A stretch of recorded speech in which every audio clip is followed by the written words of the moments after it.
Hello दोस्तों, स्वागत है आप सभी का आपके अपने यूट्यूब चैनल में। दोस्तों, आज की इस वीडियो में हम लोग कक्षा 10वीं का पहला चैप्टर वास्तविक संख्या के प्रश्नावली 1.2 के 6 नंबर क्वेश्चन को समझेंगे। दोस्तों, अगर आप गणित के कमजोर छात्र हैं और आप चाहते हैं कि कक्षा 10वीं की तैयारी आसान भाषा में करें तो हमारे चैनल के साथ जुड़े रहिए। और दोस्तों, आपको ये वीडियो पूरा अच्छी तरह से समझ आएगा, इसकी गारंटी है। दोस्तों, अगर आप इससे पहले का वीडियो नहीं देखे हैं, वास्तविक संख्या के पूरा बेसिक से पढ़ाए गए हैं, तो उसका लिंक डिस्क्रिप्शन बॉक्स में दे दिया गया है। आप वहां से उस वीडियो को जाकर देख सकते हैं। तो चलिए दोस्तों, बिना समय को वेस्ट किए आज की क्लास को स्टार्ट करते हैं। देखिए दोस्तों, आज का क्वेश्चन है 6 नंबर। व्याख्या कीजिए कि इतना इतना और इतना भाज्य संख्या क्यों है। दोस्तों, ये दोनों भाज्य संख्या है तो क्यों है, ये हमें क्या व्याख्या करके बताना है। दोस्तों, इसको समझने से पहले हम अभाज्य संख्या और भाज्य संख्या को सबसे पहले समझते हैं कि अभाज्य संख्या और भाज्य संख्या होता क्या है। देखिए दोस्तों, सबसे पहले हम अभाज्य संख्या को समझते हैं।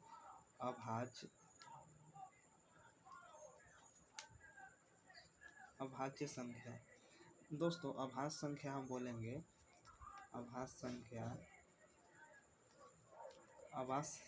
संख्या का मतलब हुआ जो एक और स्वयं से कटेगा, उसे हम अभाज्य संख्या बोलेंगे।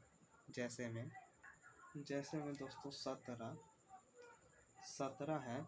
इस 17 से कटेगा, स्वयं से, अपने आप से, और 1 से कटेगा। इसके अलावा ये किसी भी अन्य संख्या से विभाजित नहीं होगा, तो ये हमारा अभाज्य संख्या है। लिखेंगे अभाज्य संख्या में जो एक या स्वयं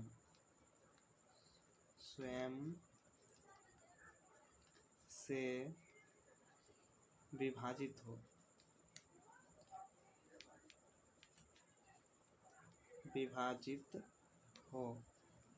उसे अभाज्य संख्या कहते हैं।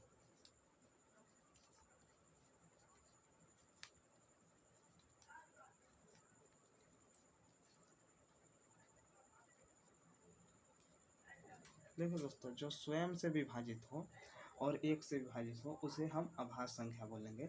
जैसे में क्या होगा, उदाहरण के तौर पे होगा 2। ये 2 है, इसको हम 1 से विभाजित कर सकते हैं और उसके अलावा हम इसको 2 से विभाजित कर सकते हैं। तो इसका 2 गो गुणनखंड है। देखिए, एगो है 1 और एगो 2 है, तो ये इसका 2 गो गुणनखंड है, तो ये अभाज्य संख्या है। अब देखिए दोस्तों, ये 7 है, 7 अभाज्य संख्या है, तो इसका गुणनखंड करेंगे तो 2 गुणनखंड आता है। अभाज्य संख्या का 2 गुणनखंड आता है, ये समझ गए। अब हमें समझना है भाज्य संख्या। देखिए, अब भाज्य संख्या दोस्तों हम किसे बोलेंगे। अभाज्य संख्या का 2 गो गुणनखंड होता था, और भाज्य संख्या जिसका 2 से अधिक गुणनखंड होगा, भाज्य संख्या हम उस संख्या को बोलेंगे, वैसा संख्या जो 1 से विभाजित हो और स्वयं से विभाजित हो, उसके अलावा भी किसी अन्य संख्या से विभाजित हो, उसे हम भाज्य संख्या बोलेंगे। जैसे में दोस्तों 10, देखिए 10 1 से भी विभाजित है, 10 1 से विभाजित है, और 10 स्वयं 10 से भी विभाजित है, और उसके अलावा 10 2 से भी विभाजित है। दोस्तों, तो 10 हमारा भाज्य संख्या होगा।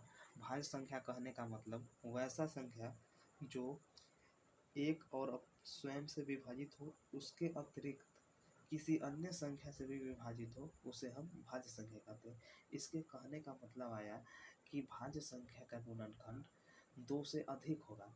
अभाज्य संख्या का गुणनखंड 2 होता था। देखिए, जैसे में अभाज्य संख्या ये हमारा 19 है, तो इसका गुणनखंड 2 ही हो सकता है। 19 से लगाएंगे तो यहाँ 1 2 हुआ। और भाज्य संख्या हम एगो ले लेते हैं, ये 30 भाज्य संख्या है। अब 30 का हम गुणनखंड करेंगे 15, फिर 2 से करेंगे, 3 से करेंगे तो 3 × 5 = 15। देखिए आया 2 × 3 × 5 आया। देखिए 2 से अधिक गुणनखंड आ गया भाज्य संख्या का, और अभाज्य संख्या का केवल 2 ही गुणनखंड होता है। तो अब हमें जांच करना है, तो जांच करेंगे दोस्तों। अगर 2 से अधिक गुणनखंड आया तो वो भाज्य संख्या है, और 2 ही गुणनखंड आ रहा है इसका मतलब वो अभाज्य संख्या है। चलिए तो अब क्वेश्चन की ओर बढ़ते हैं और समझते हैं।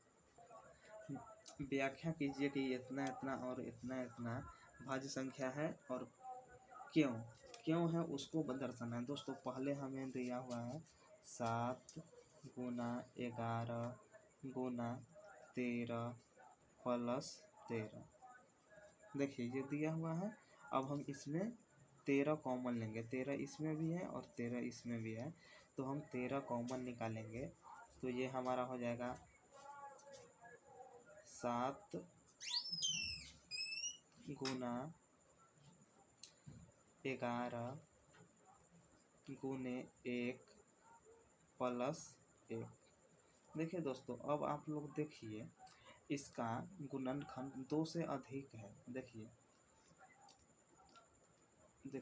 1 2 3, इसका गुणनखंड देखिए 2 से ये अधिक आ रहा है, इसका गुणनखंड हो जाएगा 1 ये है 2 3 3 गुणन और ये प्लस में है, तो इसका गुणनखंड 2 से अधिक आ रहा है, तो ये भाज्य संख्या होगा दोस्तों। और दूसरा में क्या है, हमें 7 गुने 6 गुने 5 गुने 4 गुने 3 गुने 2 प्लस 5। देखिए 5 है और 5 इसमें भी है, तो 5 कॉमन निकाल लेंगे तो ये हो जाएगा 7 गुना 6 गुना 5 की जगह पर 1 हो जाएगा, निकल जाएगा, तो 4 गुने 3 गुने 2 प्लस 1। देखिए कॉमन ले लिए। अब इसका देखिए गुणनखंड 1 2 3 4 2 से अधिक है, तो ये हमारा भाज्य संख्या है। वही हमें बताना था कि व्याख्या कीजिए कि इतना इतना और इतना इतना भाज्य संख्या है, तो और क्यों है सो बताना था। तो लिखेंगे अतः यह संख्या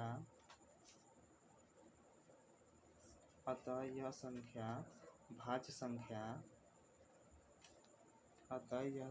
भाज्य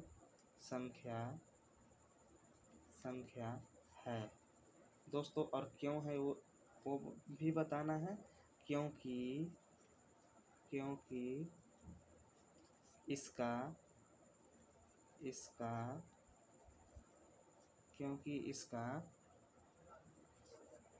गुणनखंड 2 से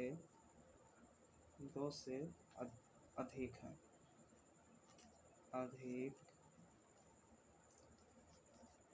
अधिक है दोस्तों। आप लोग को इससे पहले बताए थे कि अभाज्य संख्या का गुणनखंड 2 होता है और भाज्य संख्या का गुणनखंड 2 से अधिक होता है, तो इसका गुणनखंड 2 से अधिक है, तो ये हमारा भाज्य संख्या होगा। चलिए दोस्तों आशा करते हैं कि ये वीडियो आपको समझ आ गया होगा। दोस्तों अगर आप भी चाहते हैं कि इस प्रकार की वीडियो आप तक पहुँचे तो चैनल को सब्सक्राइब करके बेल आइकन को ऑन नोटिफिकेशन रखिएगा, जिससे आने वाले हर वीडियो का नोटिफिकेशन आप तक पहुँचेगा। चलिए दोस्तों तो मिलते हैं नेक्स्ट वीडियो में, तब तक के लिए धन्यवाद।